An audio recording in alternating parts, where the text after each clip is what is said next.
Hello friends, एक बार फिर आपका स्वागत है। लास्ट वीडियो में मैंने आपको डेल कार्नेगी की book how to win friends and influence people से 5 प्रिंसिपल्स बताए थे और आज के इस वीडियो में भी मैं आपको सेम बुक्स से 3 और प्रिंसिपल्स बताऊंगा। वो 5 और ये 3, इन 8 प्रिंसिपल्स को आपको अपनी लाइफ के गोल्डन रूल्स बना लेना चाहिए। इन्हें फॉलो करने के लिए कॉन्शियस एफर्ट करिए। कुछ दिनों में आप पाओगे कि लोग आपको पहले से ज्यादा पसंद कर रहे हैं, आपके दोस्तों की संख्या भी बढ़ चुकी है और आपके पेरेंट्स भी बोलेंगे कि बच्चा काफी समझदार हो गया है। तो चलिए बनते हैं पहले से बेहतर। प्रिंसिपल नंबर 1, लोगों का नाम याद रखिए। अगर आप लोगों को जीतना चाहते हो तो उनका नाम याद रखो, यह बहुत अच्छा असर डालता है। और अगर आपको उनके नाम के साथ उनका बर्थडे भी याद है, ये तो और अच्छी बात है। नाम याद रखने की सबसे सिंपल ट्रिक ये है कि आप कन्वर्सेशन में उनका नाम यूज करो। अगर कोई आपसे कहता है कि हाय राहुल, तो नाइस टू मीट यू कहने की जगह आप कहो Rahul nice to meet you Rahul. यहाँ आपने सिर्फ 2 बार उनका नाम दोहराया है,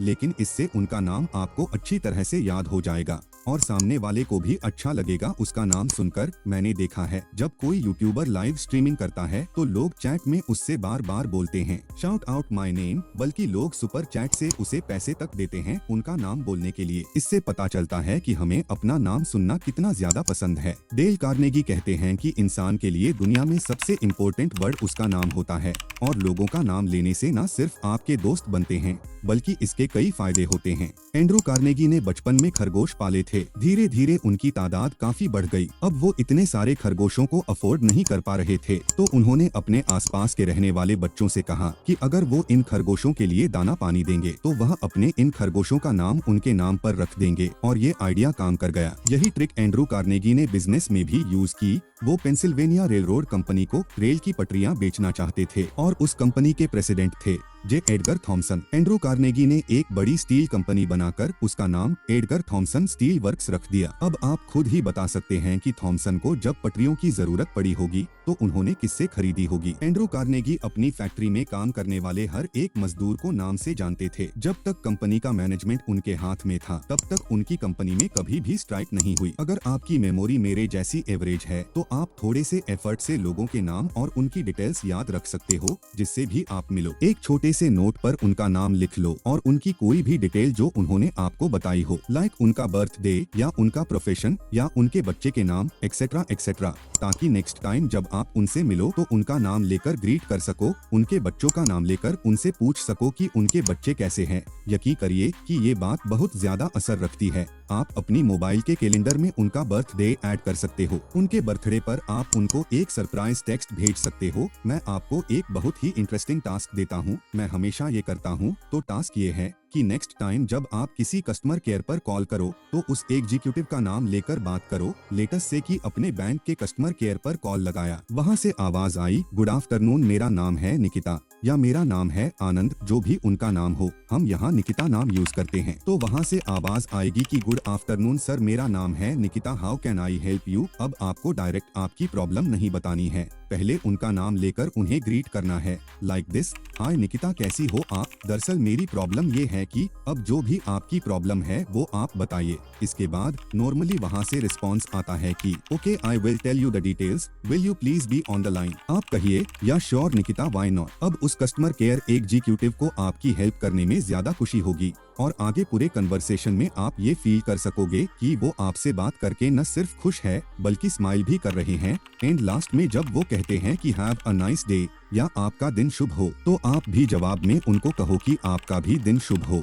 इससे आपने उनका दिन बना दिया। ऐसे कस्टमर्स के कॉल थोड़े आते हैं। कस्टमर जब परेशान होता है तब कॉल करता है, मेरा बैलेंस उड़ गया, मेरा ये नहीं चल रहा, मेरा वो नहीं चल रहा। प्रॉब्लम तो आपकी भी थी, लेकिन पहले आपने उन्हें ग्रीट किया उनका नाम लेकर और फिर अपनी प्रॉब्लम बताई। तो प्रिंसिपल नंबर 1, लोगों का नाम याद रखिए और उन्हें कन्वर्सेशन में यूज करिए। प्रिंसिपल नंबर 2, कभी भी किसी से बहस मत करो, क्योंकि आप कभी भी बहस में जीत नहीं सकते, सिर्फ रिलेशन खराब होते हैं। क्या फर्क पड़ता है बीजेपी अच्छी है या कांग्रेस या आम आदमी पार्टी। आप इस पर बहस करके अपना एक फ्रेंड खो रहे हो और टाइम भी वेस्ट कर रहे हो। 10 में से 9 बार जब बहस खत्म होती है तो दोनों लोग अपनी अपनी बात पर और पक्के हो जाते हैं। बहस से कुछ हासिल नहीं होता, चाहे रिजल्ट कुछ भी हो। आपका अपोनेंट आपसे कभी भी एग्री नहीं करता। ओपेरा स्टार जेन पियर्स ने अपनी 50 साल की कामयाब मैरिड लाइफ का सीक्रेट कुछ यूँ बताया था, कि जब हम में से एक नाराज हो जाता है तो दूसरा उसकी बात शांति से सुनता है, क्योंकि अगर हम दोनों बोलने लगेंगे,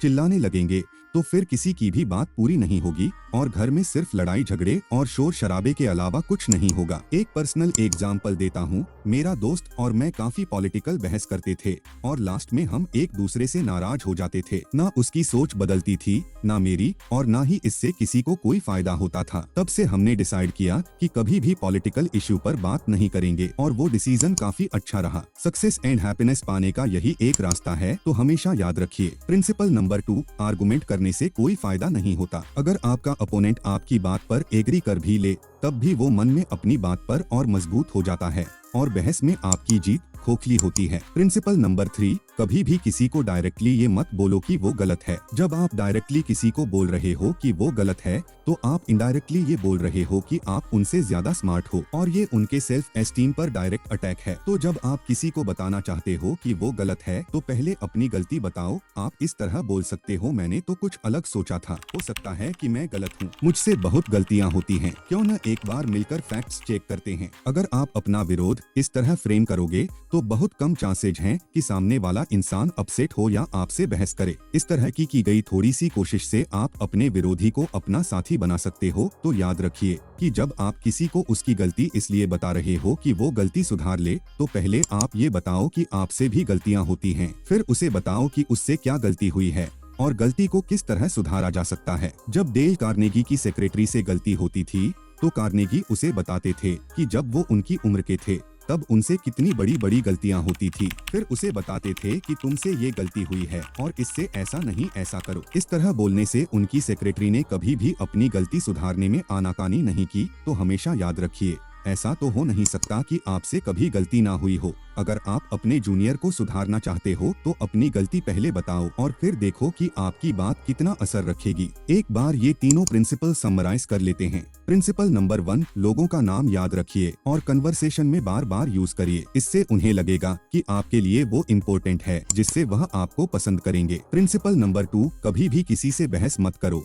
क्योंकि आप कभी भी बहस में जीत नहीं सकते। इससे आपके रिलेशन खराब होते हैं। प्रिंसिपल नंबर 3, कभी भी किसी को डायरेक्टली यह मत बोलो कि वह गलत है। पहले अपनी गलतियां बताओ, इससे सामने वाला बिना बहस करे खुद में सुधार करता है। तो ये 3 और principle from the book how to win friends and influence people. इस बुक में टोटल 30 प्रिंसिपल्स हैं और सारे प्रिंसिपल्स बहुत काम के हैं। अगर आप डिटेल में पढ़ना चाहते हो, तो डिस्क्रिप्शन में दिए लिंक से आप ये बुक खरीद भी सकते हो। इस बुक का जो हिंदी वर्जन है वह काफी आसान हिंदी में लिखा हुआ है। तो अभी के लिए इतना ही। इस वीडियो को ज्यादा से ज्यादा शेयर करिए और सब्सक्राइब करिए चैनल को।